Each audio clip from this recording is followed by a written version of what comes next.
সরাসরি কলকাতা বিমানবন্দর থেকে আমাদের প্রতিনিধি ব্রতদীপ ভট্টাচার্য আমাদের সঙ্গে রয়েছেন। ব্রতদীপ, আজ সকালের ঠিক কি ছবি?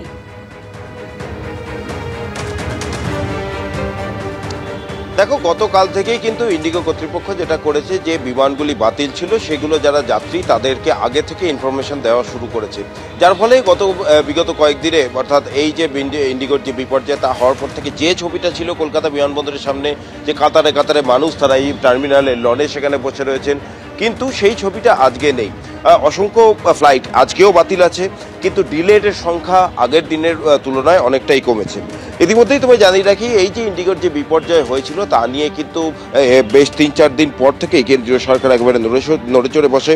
অসামরিক বিমান পরিবহন মন্ত্রকের তরফ থেকে একটা উচ্চ পর্যায়ে তদন্ত কমিটি গঠন করা হয় এবং শনিবার দিন ইন্ডিগোর সিইও তাকে একটি শো কজ লেটার পাঠানো হয় এবং ২৪ ঘন্টার মধ্যে কী কারণে এই বিপর্যয় হয়েছিল তার উত্তর চাওয়া হয়।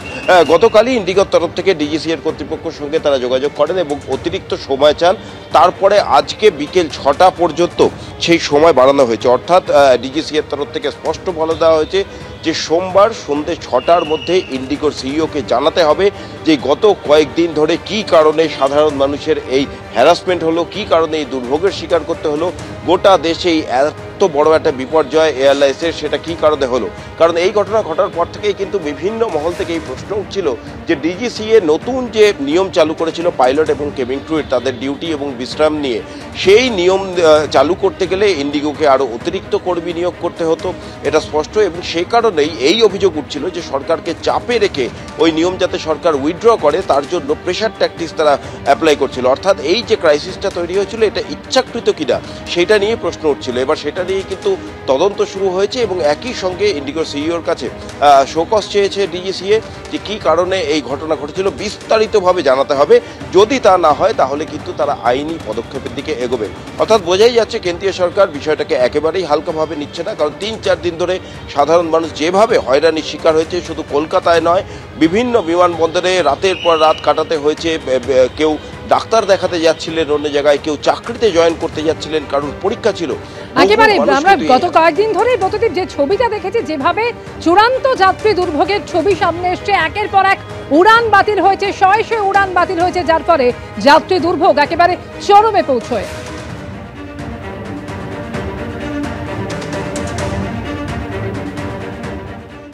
আমার মেয়ের ৫ তারিখে গত ৫ তারিখে যাওয়ার কথা ছিল ব্যাঙ্গালোর। তো আমরা সেই সময় মতন এসছি, ফ্লাইটের যে টাইমটা আমাদের বলা হয়েছিল, এসে আমরা শুনলাম যে সেদিন ফ্লাইটটা ক্যান্সেল। তো ঠিক আছে, পরে রিস্কেডিউলের কোনো কথা সেদিনকে কেউ বললো না যে কখন হবে না হবে। তো আমার মেয়েরা ভেতরে ঢুকে, আমার মেয়ে এবং আমার যে বন্ধু আমার পাশে রয়েছে তার মেয়ে, দুজন একসাথেই আরও আছে ওদের। এবার ওরা যখন ঢুকে একটু চেঁচামেচি করলো বা রিকোয়েস্ট করলো, তখন ওরা বললো ঠিক আছে রিস্কেডিউল করা হবে, কিন্তু কবে করা হবে আমরা বলতে পারছি না, না ৬ না ৭। তো ৬ তারিখেও ওরা আবার এলাম, আমরা ওদের নিয়ে আবার এলাম, বললো না আজকে তো কোনো চান্স নেই রিস্কেডিউলের, আজকে হবে না, এইটাই করে ওদের ঘন্টা ৩ ডিলে করলো, ওরা বাড়ি ফিরলো আবার। গতকাল আর আসিনি আমরা, কারণ গতকাল ওভার ফোন জানতে পারলাম যে কোনো সম্ভাবনা নেই, মানে ৭ তারিখ। তো কালকে রাত্রিবেলায় একটা মেল গেল যে আজকে আপনাদের একটা ব্যবস্থা হতে পারে, আমার মেয়ের মেলে এসছে। তো সেই হিসাবে আজকে আমরা এসছি। তো আজকে দেখলাম ওরা এখন অবধি চেক ইন করেছে। গভর্নমেন্টের উচিত শুধু ইন্ডিগোর উপরে আমরা কেন নির্ভর করব, আদার্স কোম্পানিরা কেন আসছে না আমাদের এখানে? ভ্যারাইটিস কোম্পানি যদি থাকে তবে তো ইন্ডিগোর এই সমস্ত দুর্ব্যবহার বা হ্যাঁ ইন্ডিগো, আমার তো তাই মনে হয় যে যখনই কোথাও যাওয়ার চেষ্টা করি শুধু ইন্ডিগো তাদের ব্যবহার তো দীর্ঘদিন ধরে খারাপ থাকে, কোনো ভালো ব্যবহার কোনোদিনই আমরা পাই না, তার ফলটা এখন সবাই ভুগছে। আমার মনে হয় গভর্নমেন্টের উচিত এটাকে আরও ভ্যারাইটিস কোম্পানি আমাদের এখানে ব্যবস্থা করা, মনোপলি ব্যাপারটাকে তুলে দেওয়া, যাতে মানুষ তার সুবিধা মতো চয়েস অনুযায়ী যাতায়াত করতে পারে। मैं जयपुर से गुवाहाटी आई थी, फिर मेरा रिटर्न टिकट था 5 तारीख का इंडिगो का, वापस जयपुर जाने का, शाम को 5:55 का, लेकिन कैंसिल हो गया। या हंगामा हो रहा था तो हमको कुछ लिख के भी नहीं दिया, क्योंकि बहुत मार पिटाई हो गया शुरू यहाँ पे, इसलिए इन्होंने खिड़की बंद कर दिया। हम घर चले गए वापस, जहाँ जिनके आए हुए थे अपने मेरे मामा जी की डेथ पे, फिर मैं वापस जो है 3 दिन लगातार ट्राई करी, कोई इंडिगो का न तो शिफ्ट किया टिकट, न कोई रिस्पॉन्स दिया, न जो फ़ोन नंबर दिया था वो उठाया भी नहीं किसी ने।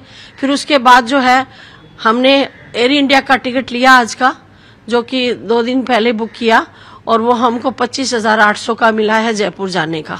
एबीपी आनंद एगिए थाके एगिए राखे।